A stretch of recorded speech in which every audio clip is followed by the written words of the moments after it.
गजाननं भूतगणाधिसेवितं कपित्थजम्बूफलचारभक्षणम् उमासुतं शोकविनाशकारकं नमामि विघ्नेश्वरपादपङ्कजम् गुरुर्ब्रह्मा गुरुर्विष्णु गुरुदेव महेश्वर गुरु साक्षात् परब्रह्म तस्मै श्री गुरुवे नमः तस्मै श्री गुरुवे नमः। या कुन्देन्दु तुषार हारधवला या शुभ्रवस्त्रावृता या वीणा वरदण्डमण्डितकरा या श्वेतपद्मासना या ब्रह्माच्युतशङ्कर पवित्रभिर्देवैः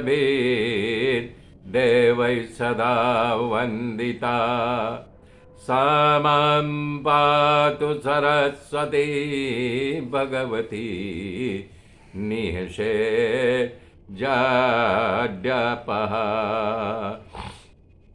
निःशेषजाड्यापः।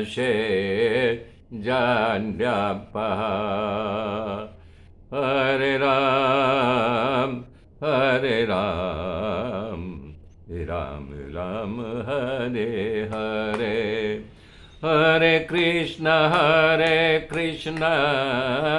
कृष्ण कृष्ण हरे हरे हरे राम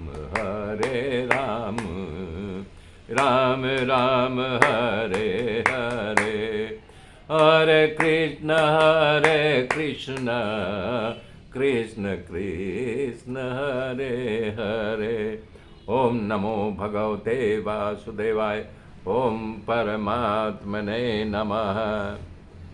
सुखदेव जी कह रहे हैं इस प्रकार से पद्मन को लेकर के जब शंबासुर को उन्होंने मार डाला तब रुक्मिणी के स्तन से दूध चूने लगा, तब उनको आभास हुआ कि नहीं नहीं हमारा पुत्र है। इस प्रकार से तब भगवान को भी आनंद हुआ कि मेरा पुत्र सही सलामत मिल गया। इस खुशी में सारी द्वारिका नगरी सजाई गई, एक प्रकार से उत्सव मनाया गया। सुखदेव जी कह रहे हैं हे राजा परीक्षित, द्वारिका में भगवान कृष्ण का एक संबंधी था जिसका नाम सत्राजित था। उसने कृष्ण पर मणि चोरी लगने का आरोप लगाया था और खोई हुई मणि कृष्ण ने वापस ला दिया था। इसके बाद सत्राजित ने अपने गुण संपन्न कन्या सत्यभामा को श्री कृष्ण के साथ विवाह कर दिया था। ये सुनकर कुतूहलता बस राजा परीक्षित ने सुखदेव जी से प्रश्न किया कि हे भगवान, सत्राजित भगवान पर चोरी का आरोप क्यों लगाया और मणि उन्हें किस तरह से प्राप्त हुआ? हे प्रभु, कृपा करके इस कथा का विस्तार पूर्वक मुझे वर्णन कीजिए। तब जो है कथा का विस्तार करते हुए सुखदेव जी कह रहे हैं सत्रामित्र भगवान सूर्य नारायण का परम उपासक था।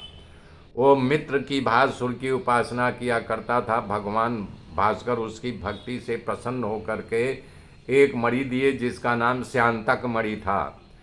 वो मणि कंठ में बांध करके सत्राजित जो है द्वारिका में आया। लोगों ने देखा, बोले रे तो सूरज भगवान चले आ रहे हैं, इतना प्रकाश किस में हो सकता है? सूर्य भगवान, क्योंकि कृष्ण भगवान यहाँ आकर के छिप करके रह रहे हैं, इसलिए भगवान सूर्य के पता चला तो वो मुलाकात के लिए भगवान से आ रहे हैं। तो जा करके भगवान को सभा में बताते हैं कि सूर्य भगवान आपके दर्शन के लिए आ रहे हैं। तब कृष्ण भगवान हंसने लगे, बोले सूर्यदेव नहीं, ये तो अपने द्वारिका का सत्राजित है, वो अति कीमती मणि पहन लिया इसलिए चमक रहा है। सत्राजित द्वारिका में आकर ब्राह्मणों के पास विधिवत पूजन कराया, मणि अपने घर में रखा।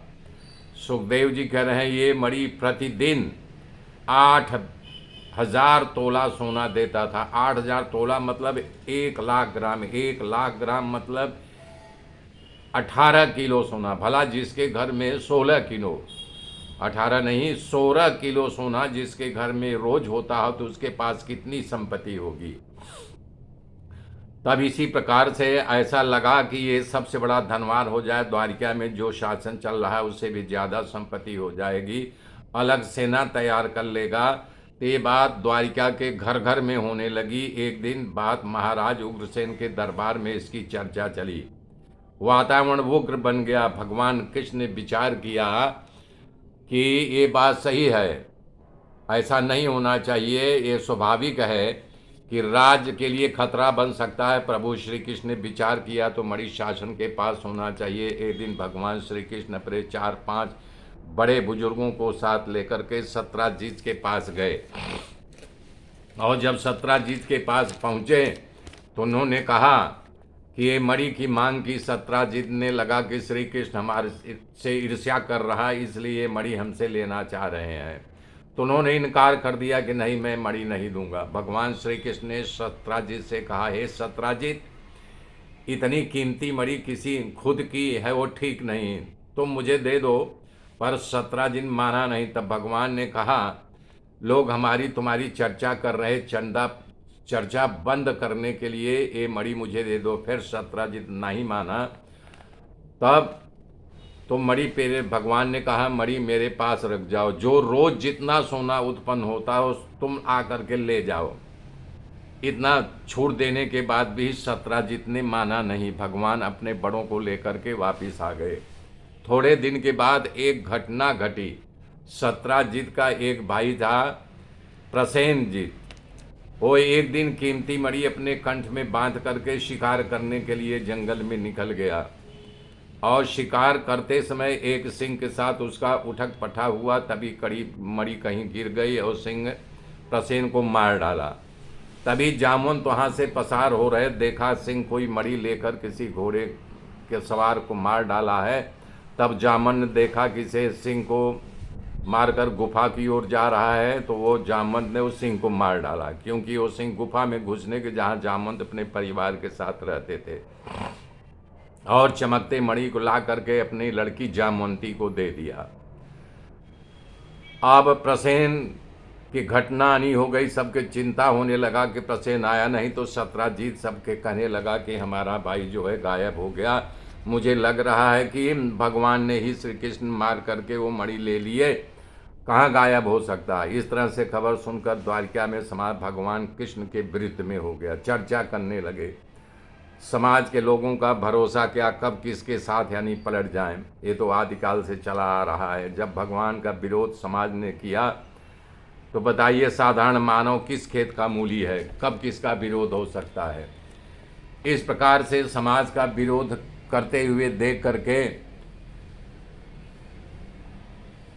उन्होंने विचार किया कि नहीं, ये कुछ करना चाहिए। वेद शास्त्रों पुराणों पढ़ने के लिए ऊंचा साहित्य में खूब है, जिससे हम कैसा जीवन जिए तो समाज हमें स्वीकृति दे दे। भगवान कृष्ण को लगा कि ये कलंक दूर करना चाहिए। तब कुछ लोगों को साथ लेकर के घोड़ों को टापों को देखते देखते वो वहाँ पहुँच गए जहाँ शेर के पंजों का निशान था।